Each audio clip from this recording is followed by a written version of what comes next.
Assalamualaikum warahmatullahi wabarakatuh. Perkenalkan, saya Dea Syafira dengan NIM 20080015188 dari Program Studi Psikologi Fakultas Psikologi Universitas Muhammadiyah Prof. Dr. Hamka. Pada kesempatan kali ini saya akan mempresentasikan penelitian saya yang berjudul Pengaruh Romantic Jealousy terhadap Cyber Dating Abuse pada Emerging Adulthood di DKI Jakarta. Yang pertama itu ada latar belakang dari penelitian. Tingkat kekerasan siber berbasis gender di Indonesia marak terjadi. Hal ini yang terlihat dari catatan tahunan Komnas Perempuan. Pada tahun 2020, tingkat kekerasan siber berbasis gender atau KSBG di Indonesia mencapai 510 kasus. Pada tahun 2021, tingkat KSBG di Indonesia mengalami peningkatan menjadi 855 kasus. Pada tahun 2022, tingkat KSBG di Indonesia mengalami penurunan yang sedikit menjadi 821 kasus. Dan pada tahun 2023, tingkat KSBG di Indonesia kembali mengalami penaikan, yaitu sebanyak 838 kasus. Kekerasan siber berbasis gender di Indonesia didominasi oleh kekerasan bernuansa seksual dan terbanyak dilakukan oleh mantan pacar dan pacar. Korban yang mengadu langsung ke Komnas Perempuan tertinggi berada dalam rentang usia 19 sampai 24 tahun. DKI Jakarta selalu termaksud ke dalam kategori wilayah dengan tingkat KSBG tertinggi. Puncaknya, pada tahun 2020, DKI Jakarta berada di urutan pertama dengan 313 kasus KSBG. Kategorisasi KSBG pada pengaduan Komnas Perempuan dan lembaga layanan didominasi oleh kasus cyber harassment, malicious distribution, dan sextortion. Cyber harassment didefinisikan sebagai penggunaan teknologi untuk menghubungi, mengganggu, atau mempermalukan korban. Malicious distribution didefinisikan sebagai penyebaran konten-konten yang merusak reputasi korban. Sedangkan sextortion didefinisikan sebagai pemerasan dengan ancaman penyalahgunaan konten seks korban dengan tujuan memperoleh uang atau terlibat dalam seks dengan korban melalui paksaan, menurut catatan tahunan Komnas pada tahun 2022. Selain itu, korban juga mengalami banyak kekerasan, seperti image-based sexual abuse atau IBA, kekerasan mengakses akun tanpa izin, dan kekerasan hacking akun untuk menyebarkan konten tanpa izin, menurut catatan SafeNet pada tahun 2023. Nah, berdasarkan kekerasan siber yang dilakukan oleh pacar tersebut, itu juga disebut dengan cyber dating abuse. Salah satu faktor terbesar yang mempengaruhi cyber dating abuse adalah kecemburuan. Hal ini sejalan dengan penelitian yang telah dilakukan oleh Dance dan Bogal pada tahun 2019, Winata dan Sanjaya pada tahun 2020, dan Branson dan March pada tahun 2021. Yang pertama ada penelitian dari Dance dan Bogal pada tahun 2019. Hasil penelitian ini menunjukkan bahwa romantic jealousy secara positif signifikan berpengaruh terhadap perilaku cyber dating abuse pada mahasiswa di Inggris. Penelitian kedua yang dilakukan oleh Winata dan Sanjaya pada tahun 2020, hasil penelitian menunjukkan bahwa adanya pengaruh positif signifikan dari jealousy terhadap munculnya perilaku cyber dating violence pada individu yang pernah menjalani long distance relationship. Penelitian ketiga dilakukan oleh Branson dan March pada tahun 2021. Hasil penelitian ini menunjukkan bahwa secara positif signifikan jealousy berpengaruh terhadap terjadinya cyber dating abuse di Australia. Nah, berdasarkan fenomena yang telah dipaparkan, peneliti ingin mencari tahu lebih lanjut mengenai pengaruh romantic jealousy terhadap cyber dating abuse pada emerging adulthood di DKI Jakarta. Emerging adulthood dipilih karena pada masa ini individu melakukan eksplorasi dalam hal percintaan dengan menjalin hubungan romantis atau berpacaran.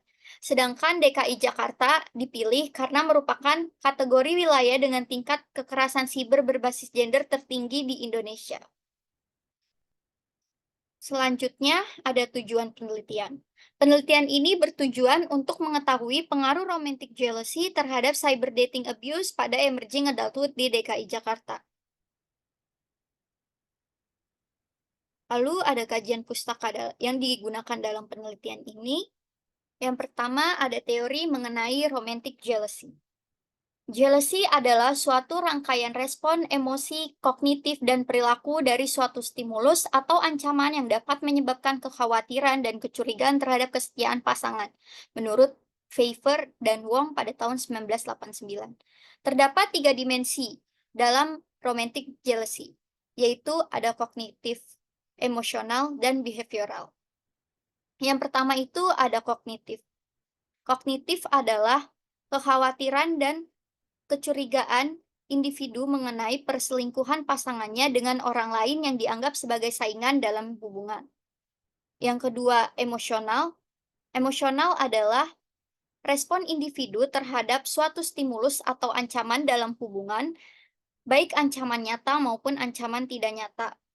Yang ketiga, ada behavioral, yaitu perilaku detektif atau protektif yang dilakukan oleh individu saat merasa ada ancaman atau saingan dalam hubungannya, baik yang nyata maupun yang tidak nyata atau hanya ancaman yang ada dalam hayalannya.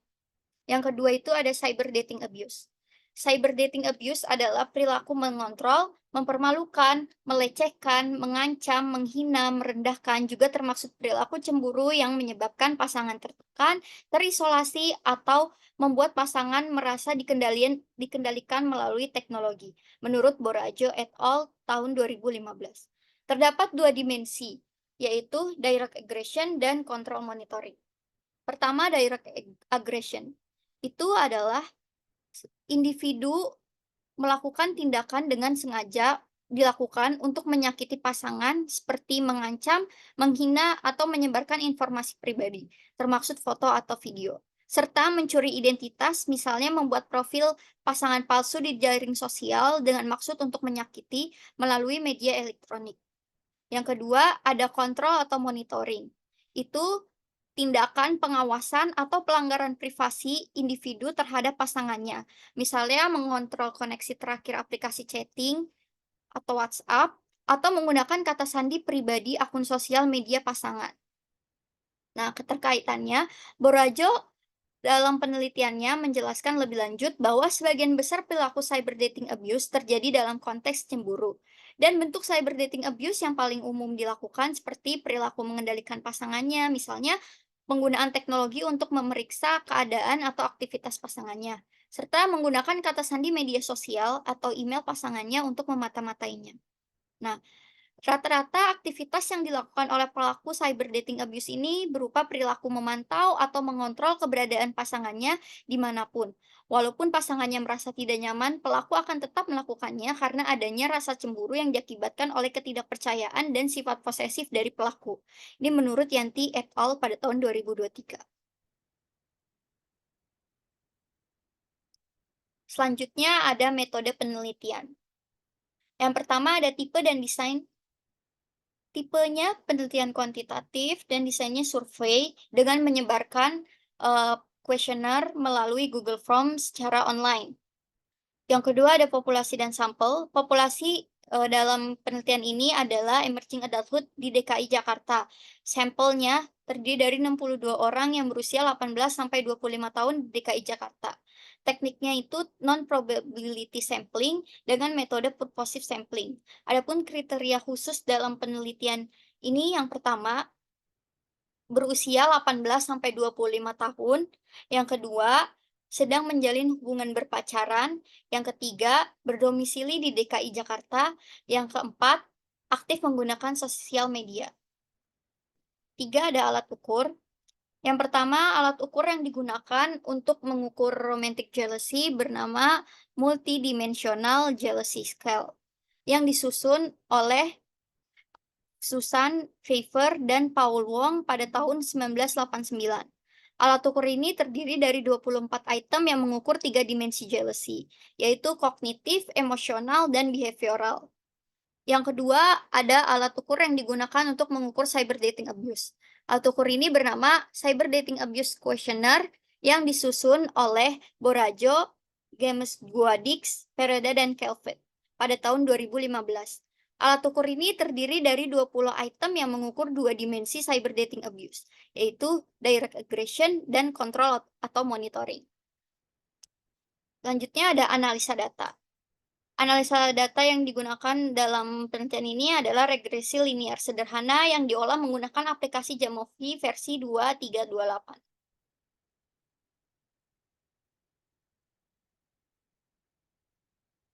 Selanjutnya ada gambaran subjek penelitian. Responden dalam penelitian ini berjumlah sebanyak 62 orang. Semua responden terpilih menjadi subjek pada penelitian ini sesuai dengan kriteria yang ada. Adapun gambaran umum responden berdasarkan karakteristik sebagai berikut. Yang pertama, jenis kelamin.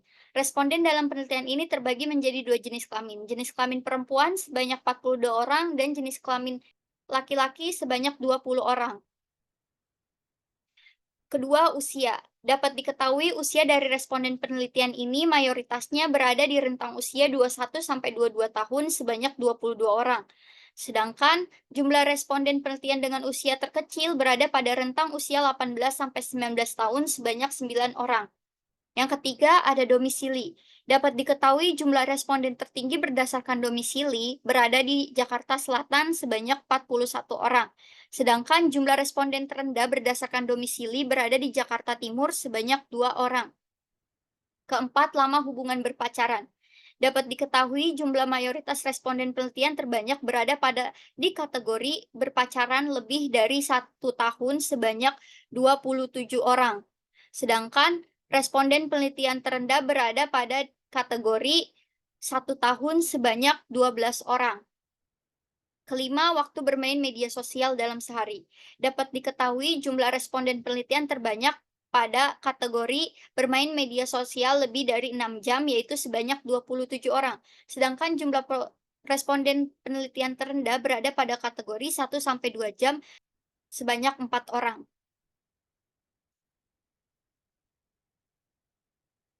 Selanjutnya ada hasil uji validitas dari multidimensional jealousy scale. Berdasarkan uji validitas, didapatkan hasil dari 24 item, 22 item dinyatakan valid, dan 2 item dinyatakan tidak valid karena memiliki nilai item race correlation di bawah 0,3. Untuk hasil uji reliabilitasnya, didapatkan Cronbach alpha sebesar 0,917. Hal tersebut menunjukkan bahwa alat ukur tersebut dapat digunakan serta reliabel karena nilai Cronbach alpha lebih dari 0,7. Selanjutnya ada hasil uji validitas dan reliabilitas dari Cyber Dating Abuse Questionnaire. Berdasarkan hasil uji validitas, didapatkan bahwa seluruh item yang berjumlah 20 item dinyatakan valid karena memiliki nilai item race correlation di atas 0,3. Berdasarkan uji reliabilitas, didapatkan nilai Cronbach alpha sebesar 0,978.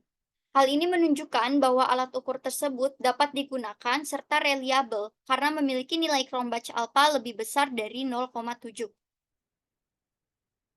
Selanjutnya ada hasil uji regresi. Berdasarkan analisa model fit measures, didapatkan nilai R-square sebesar 0,589, yang artinya kontribusi variabel romantic jealousy terhadap timbulnya cyber dating abuse sebesar 58,9% dan 41,1% kontribusi dari variabel lain yang tidak diketahui oleh peneliti.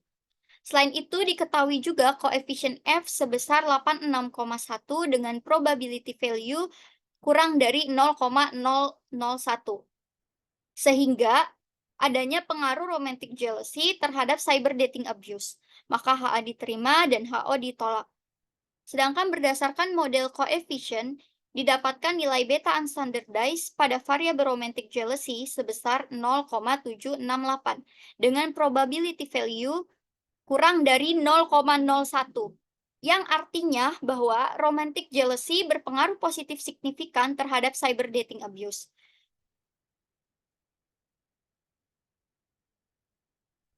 Selanjutnya ada kesimpulan.